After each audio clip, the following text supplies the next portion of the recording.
Sebelumnya di Lost. Di saat yang sama, singkat cerita, Jack dan kawan-kawan telah sampai di Black Rock. Yang rupanya, Black Rock ini adalah bangkai kapal tua yang sudah berpuluh-puluh tahun terdampar di tengah-tengah pulau.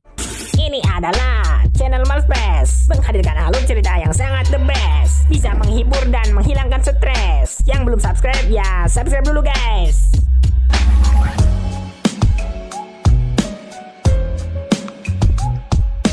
Inilah Lost Season 1 Episode 24.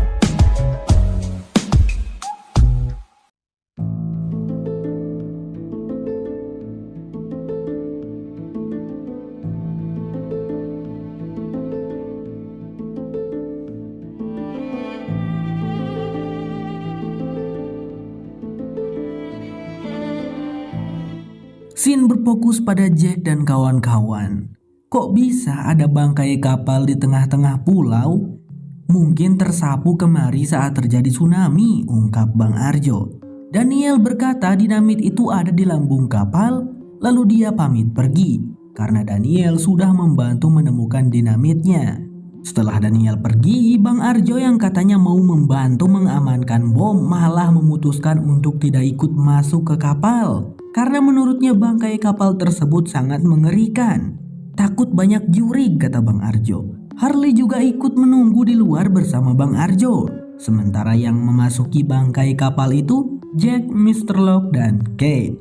Suasana di dalam bangkai kapal itu cukup gelap dan memang menyeramkan. Apalagi terlihat ada banyak kerangka-kerangka manusia yang mereka menduga itu adalah para budak yang ditahan dulunya.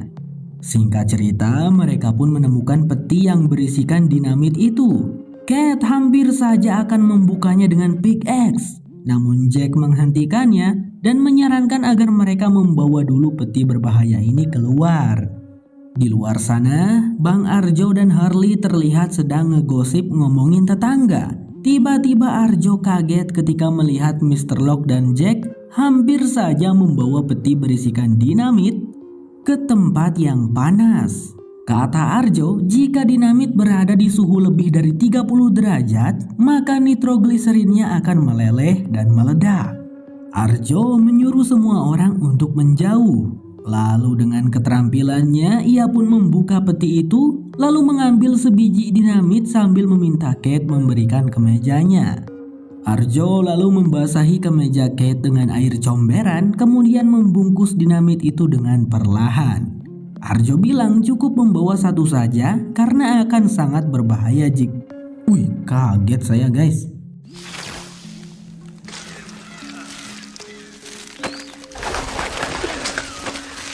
Setelah keberangkatan timnya Michael berlayar ke hutan, Said langsung memberikan komando kepada semua orang agar segera bersiap-siap, berkemas, kemudian pergi ke gua dan mereka harus sampai sebelum senja.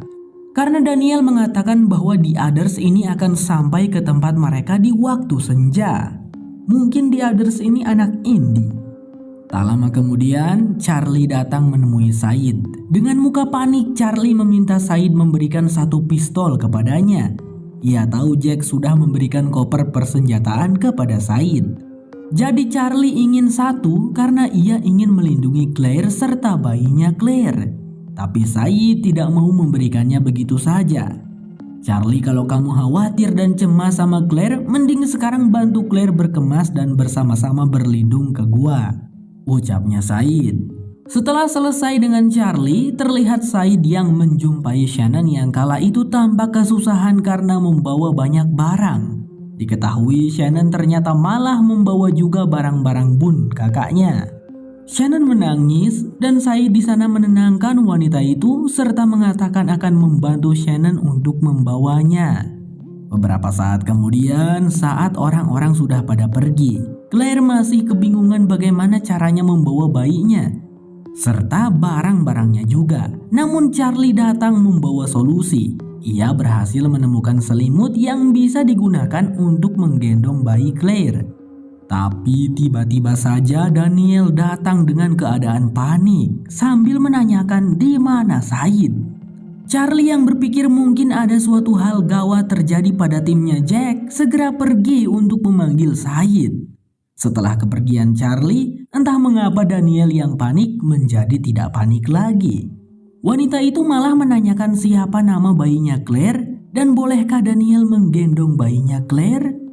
Claire yang merasa ada yang aneh dengan Daniel tentu saja menolaknya.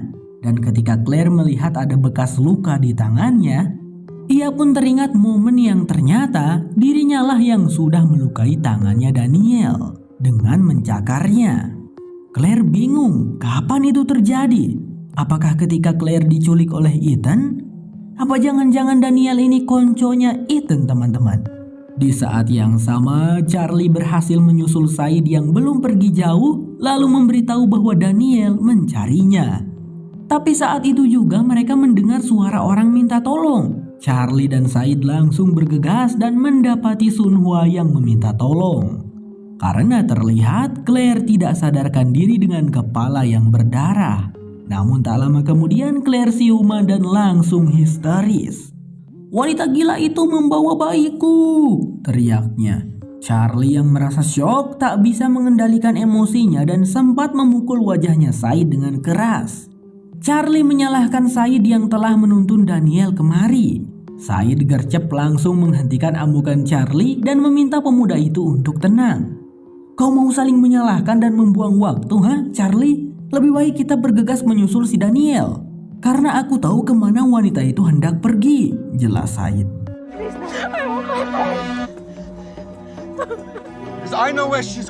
Pertama-tama, Said terlebih dahulu mengambil persenjataan untuk perjagaan.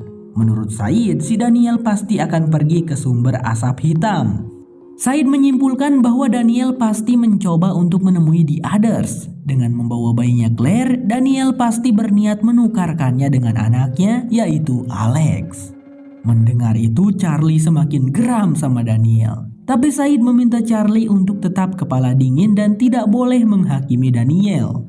Karena bagaimanapun Daniel adalah seorang ibu yang rela melakukan apapun demi anaknya. Sama halnya seperti Claire. Charlie pun sepertinya mengerti. Tak lama kemudian Claire datang ke sana menyusul ditemani Sunhwa. Awalnya Claire bersikeras ingin ikut dalam pengejaran itu. Namun setelah dibujuk oleh Charlie, Claire pun luluh dan hanya meminta Charlie untuk berjanji membawa kembali bayinya. Claire sudah menamainya dengan nama Aaron. Apakah gedenya jadi Aaron the Walking Dead, guys? Charlie pun berjanji kepada Claire bahwa dirinya akan membawa Aaron kembali. Kembali pada timnya Jack, yang mana saat ini Jack dan Mr. Locke sedang berusaha untuk mengambil sendiri dinamit-dinamitnya dengan mengikuti tutorial dari almarhum Bang Arjo. Mr. Locke berkata mereka membutuhkan 2 untuk merusak pintu lubang Palka. Tapi sebaiknya 3 untuk berjaga-jaga. I'm removing the driest pieces then.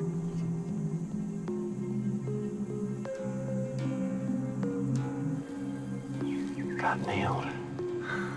Sure. Don't touch the sides.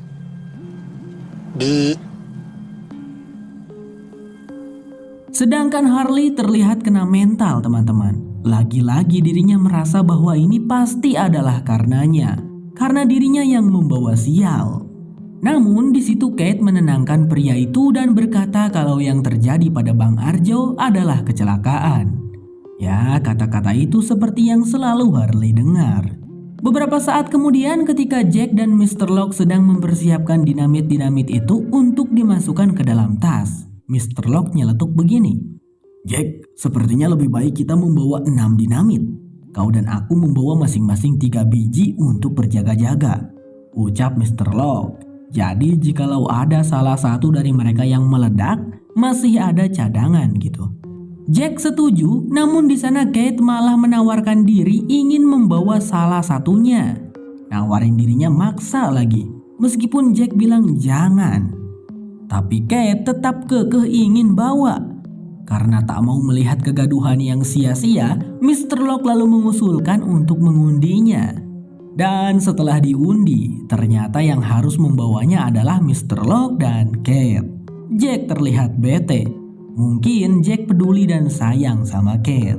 Di saat yang sama terlihat Said dan Charlie tengah berlarian sekuat tenaga demi mengejar si Daniel dengan mengikuti sumber kepulan asap hitam.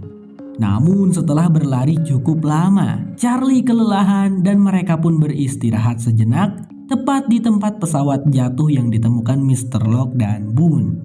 Said pun menceritakan tentang pesawat tersebut yang tidak berguna, penuh dengan narkoboy bukannya persediaan. Namun di situ sepertinya Charlie merasa tergoda. Dan imannya pun diuji teman-teman saat melihat narkoboy yang banyak tergeletak begitu saja.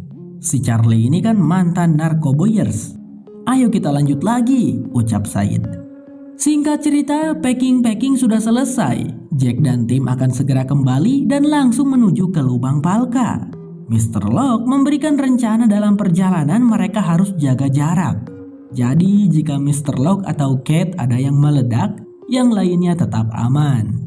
Semuanya setuju. Jack di situ juga memberikan pengarahan. Jikalau mereka sampai mendengar kedatangan makhluk Gundurwo, Jack menyuruh Kate dan Mr. Locke jatuhkan saja ransel berisi dinamitnya dan gas kabur berlari pokoknya. Siap Bang Jack, jawab Mr. Locke. Mereka berempat lalu berangkat. Mari kita melihat Michael dan tim di lautan lepas. Michael yang melihat anaknya gabut dan kaluman merasa iba lalu mengajari Walt bagaimana caranya mengemudikan rakit. Michael berkata bahwa mereka saat ini harus menuju ke arah utara. Dengan tujuan mereka bisa sampai di rute kapal laut atau kalau beruntung bisa menemukan daratan. Tidak terlalu sulit, Walt bisa menguasainya dengan cepat. Namun tiba-tiba rakit berguncang karena ada bodogol kayu melintas di bawah rakit, sehingga membuat kemudi rakit terlepas. Jika kehilangan kemudi, mereka bisa tamat. Maka dari itu James segera melepas baju lalu terjun berenang meraih kemudi itu sebelum tenggelam ke bawah laut. Sementara Jinsu dengan cepat menurunkan layar, lalu Michael meraih tali untuk menolong James agar bisa naik ke atas rakit lagi.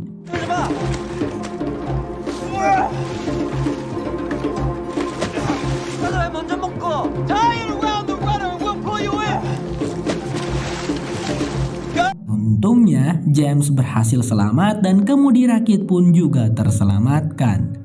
Cukup menegangkan ya teman-teman. Clean socks, soap. So, dude, what?